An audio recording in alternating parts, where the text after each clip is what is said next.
سورہ حشر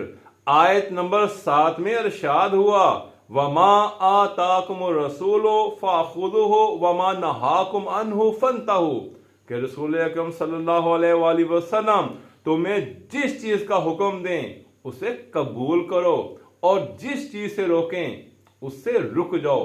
سورہ رعد آیت نمبر 40 میں ارشاد ہوا فَإِنَّمَا عَلَيْكَ الْبَلَاغُ، اے رسول اکرم صلی اللہ علیہ وآلہ وسلم آپ کے ذمہ صرف پیغام پہنچانا ہے۔ رسول اکرم صلی اللہ علیہ وآلہ وسلم نے اپنی احادیث مبارکہ کے ذریعے لوگوں کو ہدایت کی دعوت دی، لِتَغْفِرَ لَهُمْ، تاکہ اللہ تعالیٰ ان کی مغفرت کرے اور ان کو جنت میں داخل کرے۔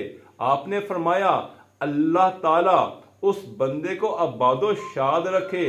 من سامع مقالتی فوعاها ثم بلغها عنی، جس نے میری بات سنی اسے یاد رکھا پھر اسے میری طرف سے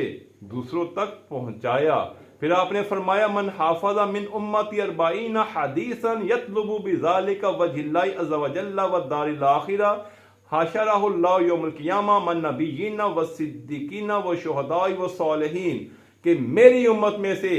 جو شخص رضائے الہی اور آخرت کے لیے 40 احادیث کو یاد کرے گا تو اللہ تعالیٰ بروز قیامت اس سے انبیاء، صدیقین، شہداء اور صالحین کے ساتھ محشور فرمائے گا۔ رسول اللہ نے فرمایا